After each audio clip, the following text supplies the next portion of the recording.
Bonjour. Je vais faire un petit sondage avant de commencer. Vraiment, on commence mentaliste. Est-ce que quelqu'un sait qui est Vernadsky?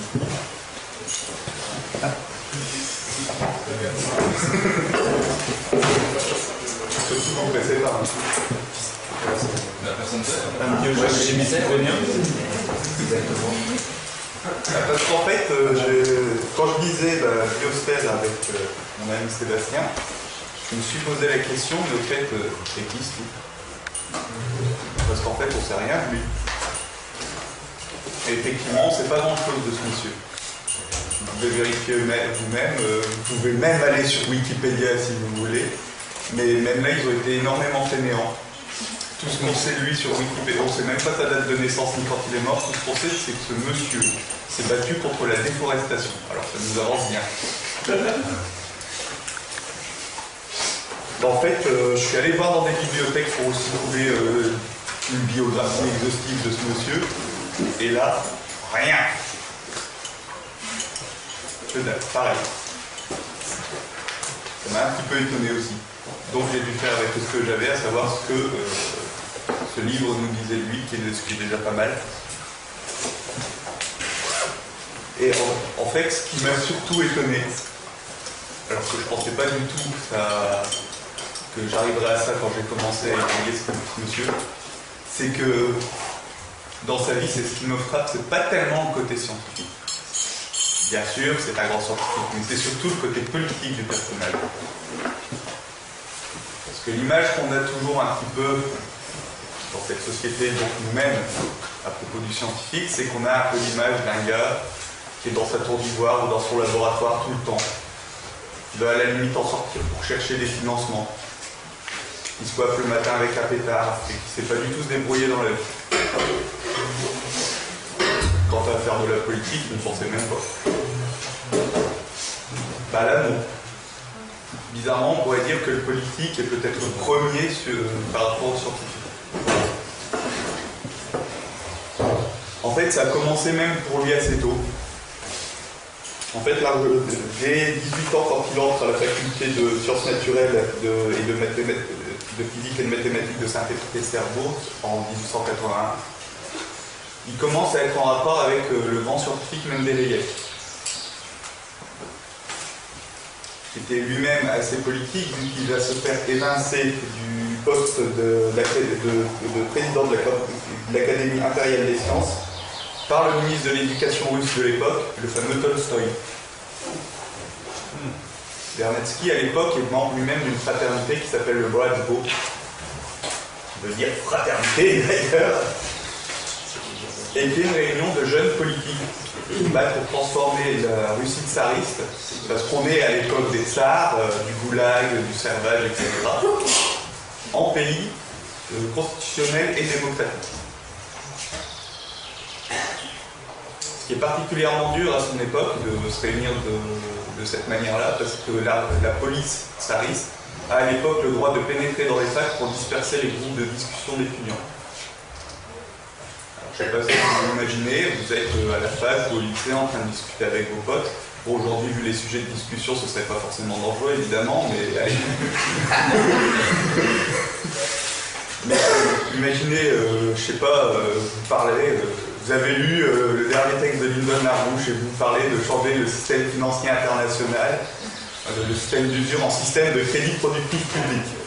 Ben, imaginez que la ait le droit de rentrer à la fac, comme ça, sans prévenir, et dire ah non, les discussions politiques, c'est interdit. Ben, la dernière fois que j'ai fait ça, je me suis fait virer du campus. Oui. Et c'était par des gars d'extrême gauche. Oui, maintenant, effectivement, la police tsariste, c'est l'extrême gauche. Bon. C'est peut-être une tradition qui continue à garder les symboles de l'Union soviétique, d'ailleurs.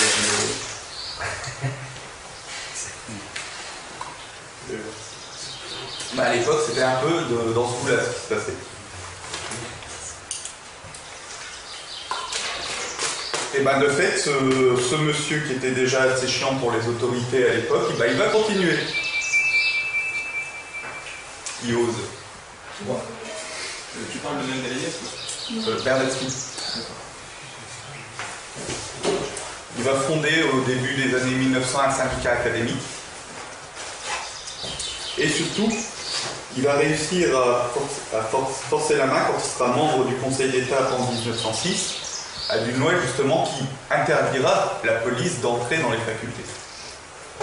Donc c'est bon Anna, tu vas pouvoir retourner dans les facs pour parler politique avec les étudiants. Et surtout, ce qui est important, c'est qu'en 1905, il va devenir un des 20 membres du Parti constitutionnel démocrate, appelé aussi KD. À la fois KD les initiales, mais aussi KD le petit. Par jeu de mots sans doute. Et c'est justement grâce à ça qu'il va pouvoir passer cette loi du Conseil d'État. C'est quoi KD, j'ai pas compris? C'est un parti politique, oui. Constitutionnel démocratique. C'est en Russie, ça? En Russie, oui.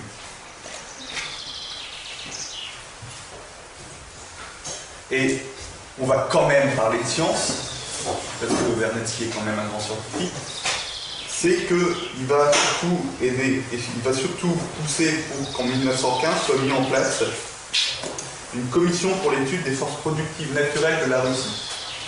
À l'époque, c'est d'autant plus politique que l'ère d'industrialisation de la Russie a commencé en 1890. C'est l'ère Witte, et l'ère Witte du nom du ministre qui l'a initialisé en faisant rentrer des capitaux étrangers, américains sans doute, pour notamment la construction de réseaux ferrés. Quand 1890. Il n'a été que modérément apprécié par certains réseaux qui voulaient que la Russie reste un vaste monde paysan. Et enfin, bien sûr, il y a la fin de la Russie tsariste en 1917. Le parti constitutionnel démocrate arrive au pouvoir, Vernadsky. Et surtout, M.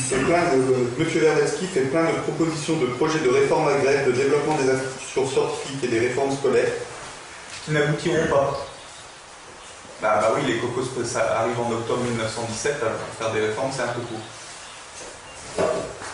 Bon, pour ceux qui ne savent pas trop, en octobre 1917, il y aura un coup d'État communiste et on aura le début de l'Union soviétique.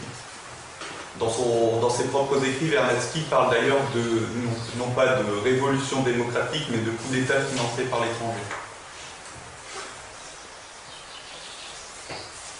Donc on voit à peu près quel était peut-être le désir des personnes pour financer ce coup d'État. Ça leur a évité que la Russie devienne une démocratie. Enfin, une démocratie. Devienne un vrai État-nation industriel et tout ce qui va avec du vrai développement pour les gens. Eh bien, en fait, ce monsieur va ensuite se réfugier chez lui en Ukraine pour revenir à Moscou en 1921. Il va arriver à Riva, il est mis en prison. Parce qu'il est considéré comme un dangereux anarchiste pour le système.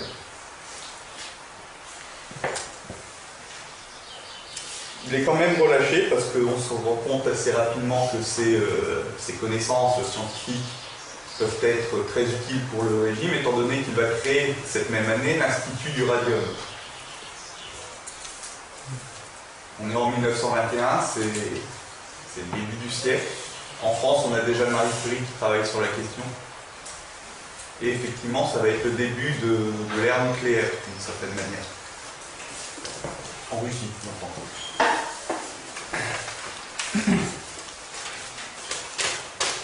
Ensuite, ce monsieur va effectivement faire un petit séjour en France de 4 ans, où il va rencontrer tous les grands pontes français de la science, comme Marie Curie. Il va côtoyer notamment le laboratoire de Marie Curie.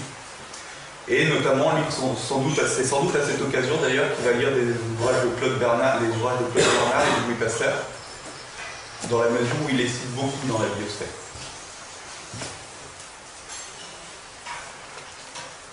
Et en fait, dès qu'il rentre en Russie, sans doute au contact du foisonnement scientifique français, il va en quelque chose comme 13 ans créer plein d'institutions scientifiques pour améliorer la capacité des forces productives. Alors il le dira lui-même, c'est en aucun cas pour cause d'importance avec le régime communiste, dans la mesure où dès 1927 il va s'opposer à un grand compte de la philosophie marxiste officielle, sans avoir d'ennui, bizarrement. En fait, ce qu'il va créer, ce sont des choses qui défient même notre époque, je dirais. Parce qu'aujourd'hui, lorsqu'on parle, même à des gens dans la rue, de projets, des projets que Vernadsky aurait voulu faire, aujourd'hui on vous dirait que c'est impossible. Monsieur a par exemple créé l'Institut du gel. Alors c'est quoi? C'est un institut qui voulait étudier comment, notamment dans des endroits très froids comme la Sibérie où il fait moins 50 degrés l'hiver, faire pour dégeler les matières premières. Simplement. Parce que simplement pouvoir les transporter. Ne serait-ce que le pétrole qui même en profondeur est complètement gelé. Ou alors il va créer la commission de l'eau lourde. Alors l'eau lourde, oui,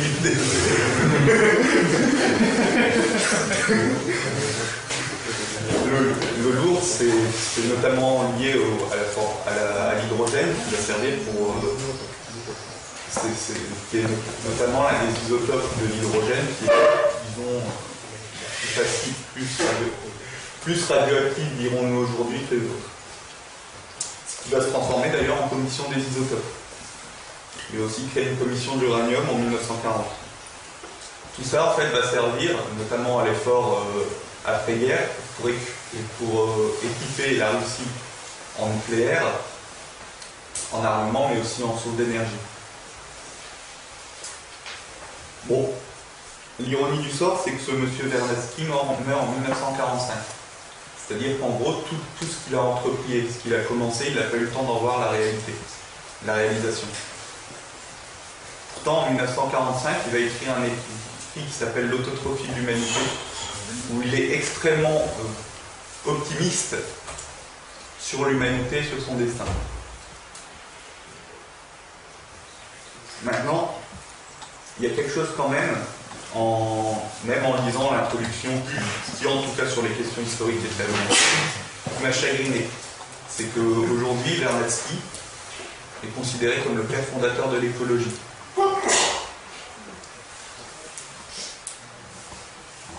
Par beaucoup de gens qui sont malthusiens, anti-technologie et anti-développement.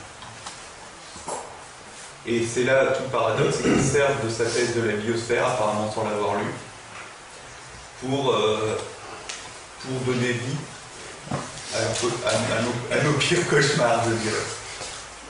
Et c'est là que mon ami Sébastien Pellimoni va entrer en scène pour vous parler justement de ce que c'est que la biosphère.